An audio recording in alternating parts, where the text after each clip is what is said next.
I'm Tobias Revel. And I'm Radha Mystery. And this is Futur-ish, a podcast about how nothing is new and everything has happened before.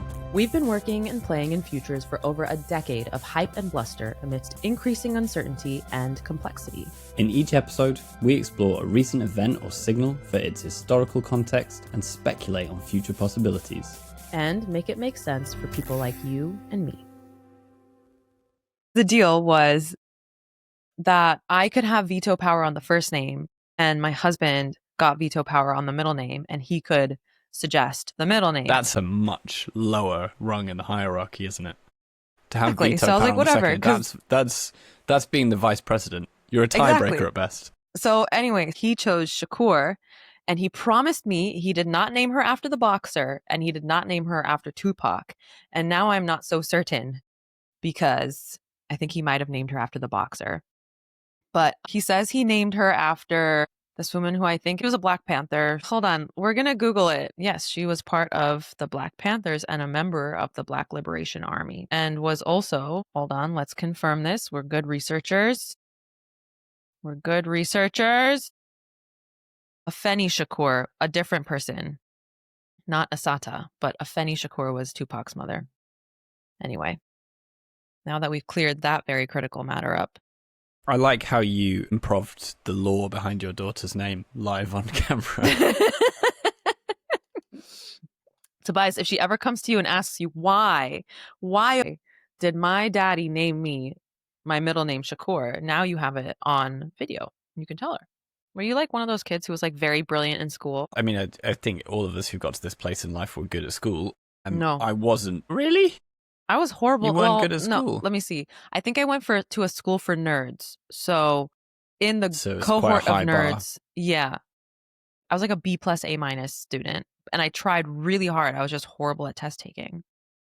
But Well, yeah. I had the opposite experience because I went to a school that specialized in sports. So I stood out for all the right and wrong reasons. Sorry, I should not have laughed like that. But Understandable. cycling is a sport. They did not include cycling. It was largely sports whereby a ball is moved around a rectangle in some way or another. And yeah, stood out for Wow. being very bad at that, but better Did you at have the to other do stuff. like rugby and shit? I did, and actually there's a photograph somewhere that I might be able to dig out of me for the like school photo in a rugby kit posing with a rugby ball, which was like the only time I held a rugby ball. Jesus I Christ. was too. Anyway, look, Yes, please. I want to tell you a story, and this story involves high-tech gizmos, international paranoia and intrigue, and the power to make your dreams come true. Now, do you know what the Lockheed Martin F-35 is? I know what Lockheed Martin is, but I've lost you once you said F. On the Dungeons and Dragons character Lost grid. Okay. Yeah, so Lockheed Martin, an international aerospace military tech company, have now developed a fighter plane called the F-35. So this is a fifth generation stealth fighter from Lockheed Martin. The development of it began in the 1990s in a program called the Joint Strike Fighter Program, the idea being to replace a lot of the outdated aircraft and fighter planes that particularly NATO allies were using at the time, so planes that dated as far back as the Second World War. But they also wanted to create a plane that would provide a platform for various different applications. So by using the same design of plane, you could put it on aircraft carriers, you could use it on runways, you could use it for short takeoff, you could basically modularly adapt it to some degree or another and have the same core platform. So rather than a load of different models of planes, you just have one and you adapt it for the particular situation. And it's profoundly high-tech. So it's got a lot of things on it, none of which I understand, but sound very fancy. So sensor fusion and networking, distributed aperture systems, electro-optical targeting, and importantly, it's supported by something called the Autonomic Logistics Information System, and ODIN, which is an acronym which stands for Operational Data Integrated Network. And those tools are basically the way that the plane stores, relays, and synthesizes data. So it's sending data back and forth to its operations center of all its diagnostics and targeting and everything else. So the program, this Joint Strike Fighter program, began in the 1990s and has a bunch of member countries. So these member countries are actively contributing to the development of the F-35. So they're manufacturing things, they're producing new technologies or scientific advances that are contributing to it. So UK, unsurprisingly, is the main partner with the United States, Italy, the Netherlands, Australia, Canada, Denmark, and Norway. But there's then a dozen other countries that are customers, right? So all over the world, NATO allies largely, that are buying some of these planes once they were built. Everyone who's involved in this program is taking a certain amount of these jets. So the UK's the biggest customer is taking about 80.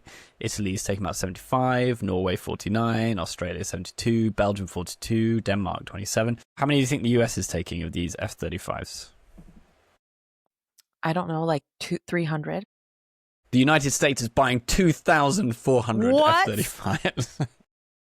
I thought I was like, I'm spot on, because of course they're going to be getting a lot. But okay, why? I don't know whether I literally don't know where they're going to put them.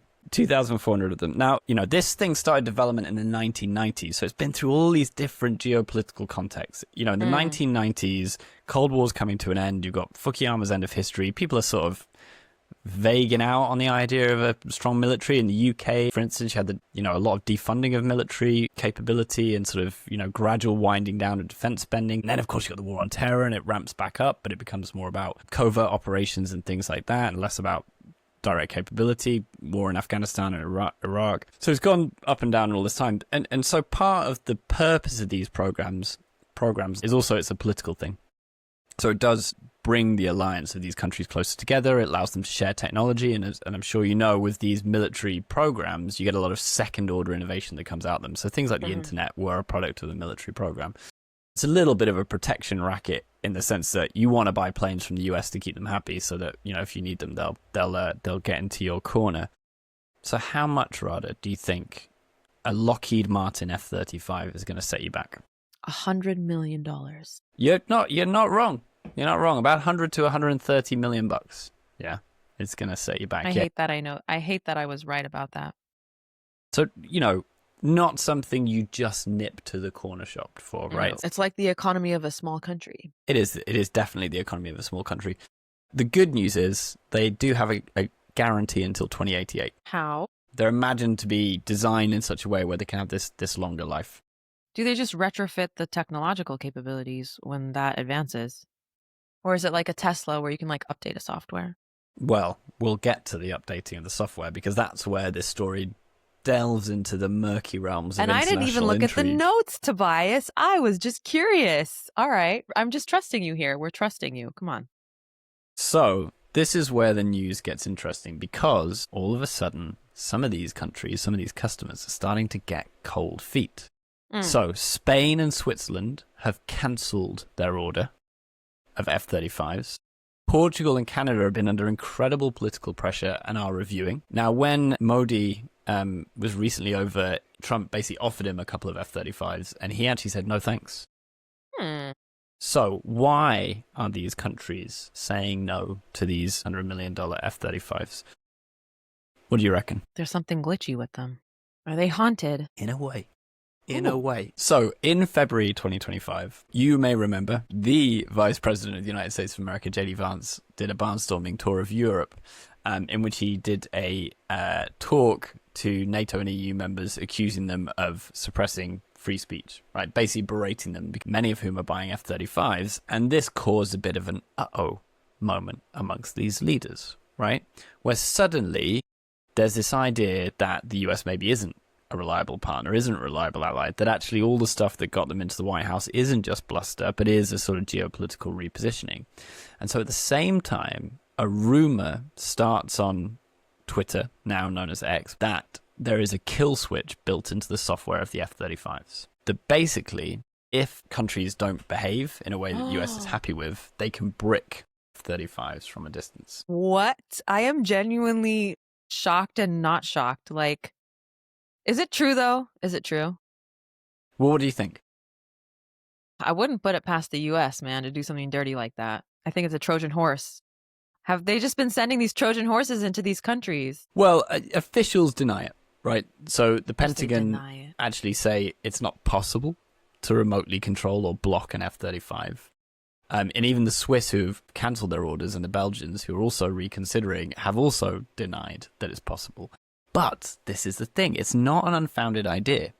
So very shortly before this rumour started kicking off in February 25, it was a publicly known thing that the US military had geofenced a piece of artillery equipment called the HIMARS. So in Ukraine, the US gave the Ukrainian army these things called HIMARS, which are high mobility artillery rocket systems. So basically like rocket launchers on cars. But they geofenced them so that they couldn't fire them deep into Russian territory. And they didn't know this beforehand. But when they did purchased know it. Yeah, it was part of the agreement. Yeah.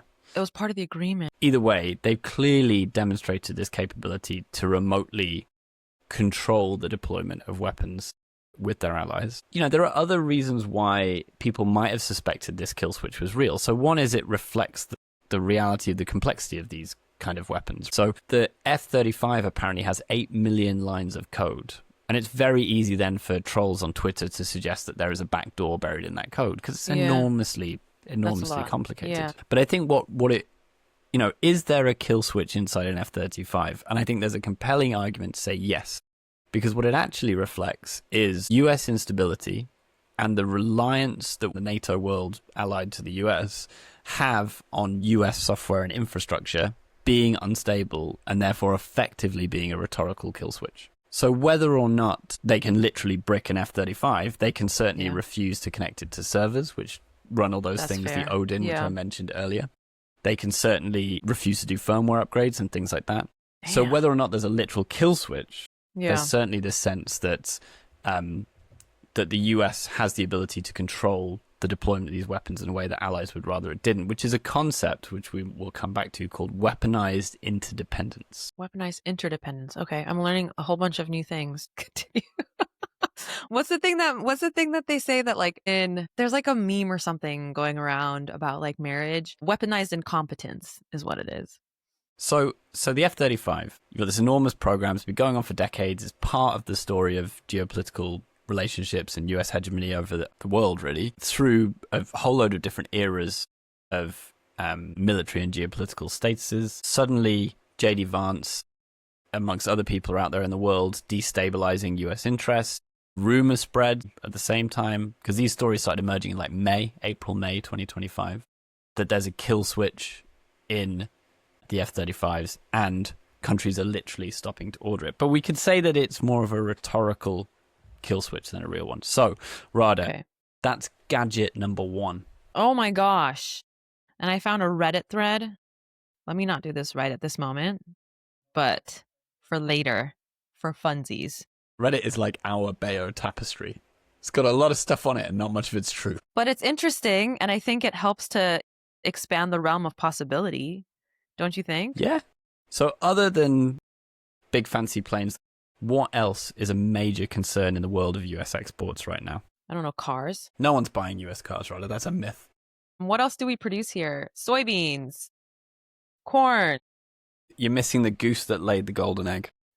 What is it? What is it? Graphical processing units.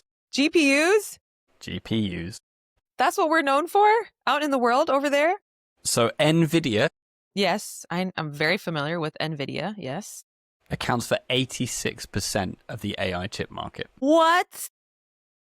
I did not know they had that much of a stronghold in the market. Jesus. Okay. They are the big G in the chip market. $71 billion chip market, of which they own 86%, particularly for 2 chips, which are the A100 and the H100, which are specifically designed for advanced AI applications. Why are they so great, Rada? Ask me why they're so great. Well, you're the one writing a dissertation on AI, so why are they so great, Tobias? I couldn't tell you. I don't understand why they're so great, but they're really good. So what is this about the GPUs and the NVIDIAs? Well, as I'm sure you're aware, in 2022, your former president passed an export ban on advanced AI chips to China and Russia. Do you remember this? I do remember this faintly. Almost overnight, as soon as the implications of so-called generative AI were expanding into the world, there was a stamp put down to ban the export of chips like the H100 and the A100, these advanced GPUs that NVIDIA makes, to China, Russia, and a couple of other countries that were considered national security threats to the United States. Nonetheless, China in 2024 alone still managed to smuggle in 140,000 advanced AI chips from the breaking US. these sanctions. From the US, yeah, from What? US, from NVIDIA. I mean, we're really talking about NVIDIA when we're talking about AI. Okay. There are other Okay. companies, but it really is Yeah. NVIDIA. Okay. So about estimated 10% of their chip capacity is actually illegally acquired. So DeepSeek, for example, which emerged as a competitor to ChatGPT, has somewhere between 10 and 50,000 NVIDIA H100s running its stack. Okay. They do go for around twice the price of a sanctioned chip, so they are paying through the nose for these. And I ended up reading a bunch, which unfortunately we probably won't have time to cover, about the elaborate schemes by which these chips do end up arriving in China and in Russia. That's a whole nother episode. It is a whole other episode. Yeah. It involves Indian pharmaceutical companies and farms and all sorts of things like that. Ooh, we should definitely do that next time.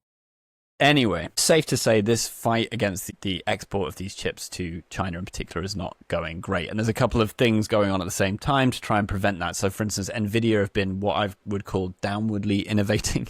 In other words, they've been releasing increasingly worse chips to try and get them okayed by the US government for export to China. And on top of this, unsurprisingly, the US government has sort of been flip-flopping its position over the last year or two. So increasingly banning them, then releasing the ban, then banning a bit more. Now they've released the ban to some degree, but as a consequence, NVIDIA and AMD, who are the other manufacturer, have to give 15% of any of their Chinese sales directly to the US government. Is that not just like a tariff? Yeah, effectively an export tariff on AI chips. Yeah. Now I'm going to ask you a very personal question, Rada. Go for it. Who the hell is Tom Cotton? No idea. Let me see. He's a senator from Arkansas. I'm on the coast, my friend. We don't know anything that's happening anywhere else. How do I know more about your politics than you do? Because your education system is far superior to ours, and we never learn these things. So Tom Cotton. Tell me about Tom Cotton. I was actually rather hoping you told me about Tom Cotton. I thought if there's one bit of research I won't have to do, it's going to be researching a US politician. Rada will be able to take the reins for this bit, and I can have a break. Listen, he's not relevant to any of the legislation that I need to be aware of, or is he? Because what has he done now? The short version of this is he is a well-known hawkish Republican, particularly on foreign affairs, right? So particularly on China, Iran, Palestine, you know, all of the typical conservative positions you'd expect there. As a result, Tom Cotton, introduced a new piece of legislation in May 2025. So just around the same time as these rumors of an F-35 kill switch are going around the internet and the military blog community, he introduced a thing called the Chip Security Act, which mandates, and I quote, a location verification mechanism on export-controlled advanced chips. And, this is not a quote, a kill switch for any sanction-busting ones. Basically, you know, it is calling for hardware to be put into all advanced AI chips, so these NVIDIA H100 and A100s in particular, that allow you to know the location of them, and also if they're in the wrong place, for you to kill them.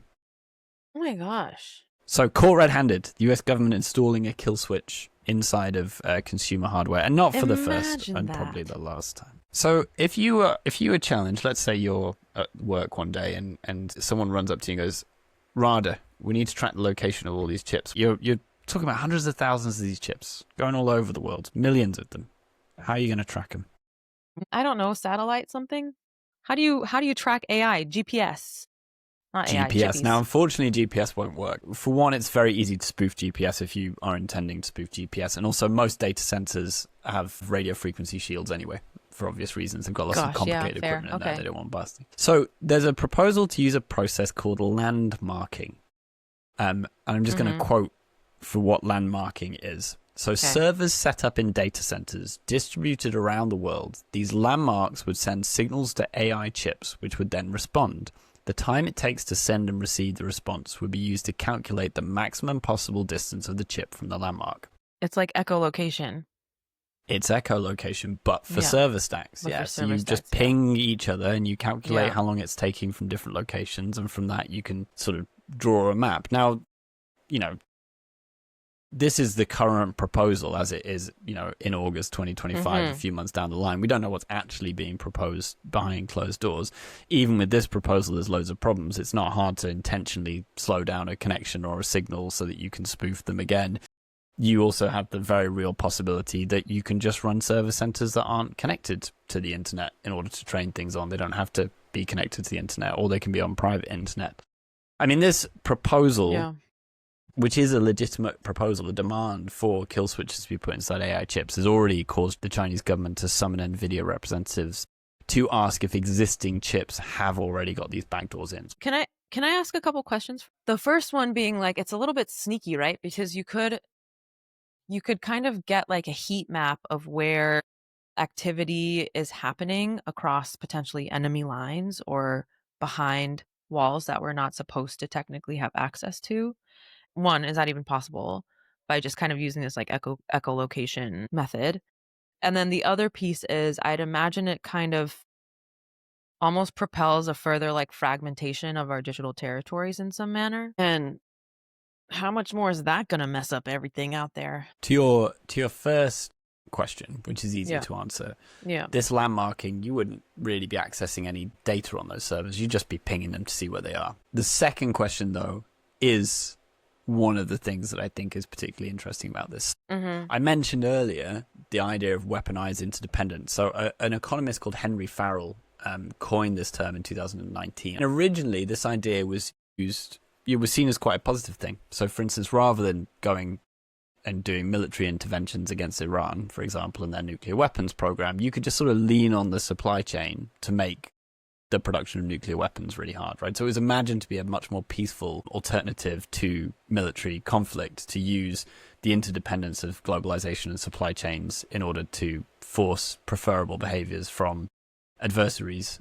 But of course, as the example of the F-35 shows, there's now a sense that the US has rather overplayed its hand, right? The sense that everyone is fair game for weaponized interdependence and falling in line with exactly what the US wants, not just people who are a genuine geopolitical threat like Iran, for example, which is forcing the thing that you just talked about, which is the sort of fragmentation of the digital ecosystem.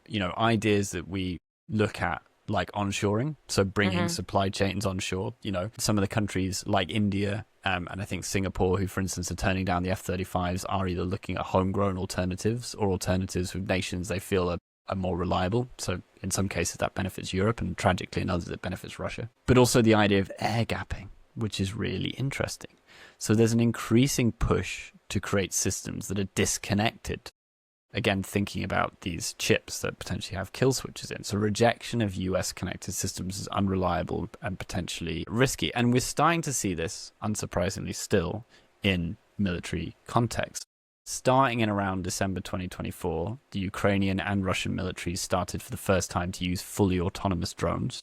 So, as I'm sure we all know, drones have featured heavily in the Ukrainian war. As a result, there's been a sort of an arms race to build jamming systems, then communication systems, and jamming systems, and communication systems. And a way around this is just to disconnect them, put an AI on them, and have that control them completely disconnected from any centralized command, which of course is what people have been beware of for decades, right? Fully autonomous weapons that can make decisions without any input.